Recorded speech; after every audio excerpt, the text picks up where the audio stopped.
Hello नमस्कार, मैं doctor Rajneesh Kumar आप सभी का एक बार फिर से हार्दिक स्वागत करता हूं। आज के वीडियो लेक्चर में हम बात करेंगे आचार्य रामचंद्र शुक्ल की दृष्टि में चंद बरदाई के ऊपर। हालांकि आपके यूजीसी नेट के सिलेबस में यूनिट 5 के अंतर्गत चंद बरदाई की रचना रेवा तट हमें पढ़नी थी, जिस पर कि हमने विस्तार से बातचीत कर लिया है, लेकिन चंद बरदाई पर हमने बातचीत नहीं की थी। तो मुझे लगा कि जब तक हम आचार्य रामचंद्र शुक्ल की दृष्टि में चंद बरदाई को नहीं समझेंगे, तब तक हमारा जो प्रयास है या फिर लेक्चर है यूनिट 5 का, वो अधूरा माना जाएगा। तो इसी की पूर्ति को ध्यान में रखते हुए हम एक बार फिर से वापस चंद बरदाई की तरफ आए हुए हैं। जब आप चंद बरदाई को आचार्य रामचंद्र शुक्ल के इतिहास ग्रंथ में पढ़ेंगे तो इनका जिक्र वीर गाथा काल प्रकरण 3 के अंतर्गत देश भाषा काव्य में किया गया है। वैसे आप जानते हैं कि आचार्य रामचंद्र शुक्ल ने अपने इतिहास ग्रंथ को प्रकरणों में बांटा हुआ है। आदिकाल को कुल 4 प्रकरणों में बांटा गया है, जिसमें प्रकरण 2 के अंतर्गत अपभ्रंश काव्य और प्रकरण 3 के अंतर्गत देश भाषा काव्य को रखा गया है।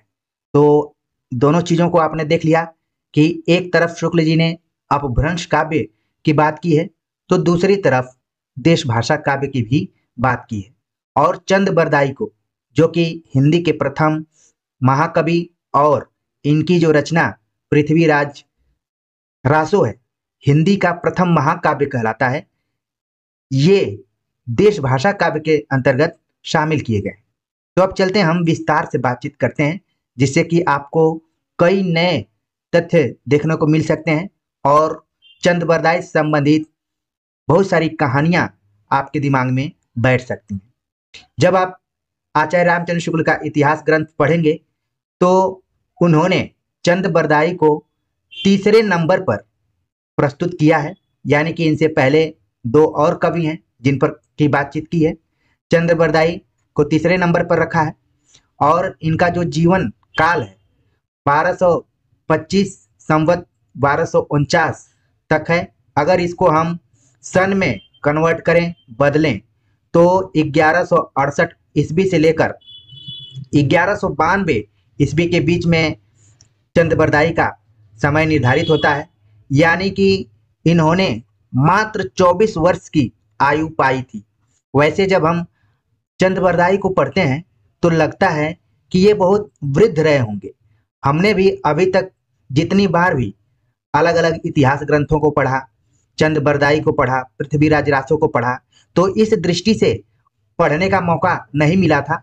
लेकिन ये नोट्स जब मैं आप सभी के लिए तैयार कर रहा था तो चंद बरदाई के जीवन काल को देखा तो बड़ा अचंभित रह गया कि चंद बरदाई मात्र 24 वर्ष के ही थे, जबकि हम अभी तक भारतेंदु हरिश्चंद्र को मान रहे थे कि सिर्फ 35 वर्ष तक जीवित रहे और हिंदी साहित्य में बहुत काम किए। लेकिन चंद बरदाई भी बहुत ज्यादा दिन तक जीवित नहीं रहे, अपने युवावस्था में ही इस दुनिया को छोड़कर चले गए। तो देखते हैं हम कि शुक्ल जी इनका मूल्यांकन कैसे करते हैं और क्या क्या उन्होंने लिखा है। शुक्ल जी लिखते हैं, ये हिंदी के प्रथम महाकवि माने जाते हैं और इनका पृथ्वीराज रासो हिंदी का प्रथम महाकाव्य है। तो आप देख रहे हैं यहाँ पर कि कई बार परीक्षाओं में ये दोनों कोटेशन पूछे जा चुके हैं कि ये हिंदी के प्रथम महाकवि माने जाते हैं, यहाँ से एक कोटेशन बन जाता है, और दूसरा बन जाता है इनका पृथ्वीराज रासो हिंदी का प्रथम महाकाव्य है। तो दोनों कथनों को ध्यान में रखिए कि चंद बरदाई के संदर्भ में आचार्य रामचंद्र शुक्ल का ये कथन है। आगे लिखते हैं कि चंद यानी चंद बरदाई दिल्ली के अंतिम हिंदू सम्राट महाराज पृथ्वीराज के सामंत और राजकवि प्रसिद्ध हैं। इससे इनके नाम में भावुक हिंदुओं के लिए एक विशेष प्रकार का आकर्षण है। शुक्ल जी स्पष्ट करते हैं कि जो चंद बरदाई हैं वो दिल्ली के अंतिम हिंदू सम्राट महाराज पृथ्वी राज के सामंत और राजकवि, ये 2 चरित्र निभाते हैं यहाँ पर चंद बरदाई। एक तरफ वो सामंत भी हैं, दूसरी तरफ राजकवि हैं। और पृथ्वीराज चौहान की वजह से भावुक हिंदुओं के लिए चंद बरदाई के प्रति एक विशेष आकर्षण भी है। आगे बताते हैं। रासों के अनुसार ये भट्ट जाति के जगात नामक गोत्र के थे। ये जो पॉइंट है परीक्षा के दृष्टिकोण से इंपॉर्टेंट है। पूछा जा सकता है कि पृथ्वीराज रासों के अनुसार चंद बरदाई किस जाति से संबंधित थे, किस गोत्र से संबंधित थे, क्योंकि बदलते हुए पैटर्न में ये सब सवाल बन सकते हैं। आगे लिखते हैं। इनके पूर्वजों की भूमि पंजाब थी, जहां लाहौर में इनका जन्म हुआ था। तो ध्यान में रखना है कि चंद बरदाई का जन्म लाहौर में हुआ था। इनके पूर्वज पंजाब से जुड़े हुए थे, लेकिन आगे चलकर चंद बरदाई दिल्ली के अंतिम हिंदू सम्राट महाराज पृथ्वीराज चौहान के राजकवि के तौर पर जाने जाते हैं। आगे हम देखते हैं। बड़ी ही इंटरेस्टिंग बात यहाँ पर बताई जा रही है कि इनका और महाराज पृथ्वीराज का जन्म एक ही दिन हुआ था और दोनों ने एक ही दिन यह संसार भी छोड़ा था। यानी कि चंद बरदाई और पृथ्वीराज दोनों एक ही दिन पैदा हुए थे और एक ही दिन इनका निधन भी हो गया। यानी 24 वर्ष की उम्र में ये दोनों महान व्यक्तित्व इस दुनिया में इतिहास भी रच दिए और कम समय तक जीवित रहे। आगे आचार्य रामचंद्र शुक्ल लिखते हैं।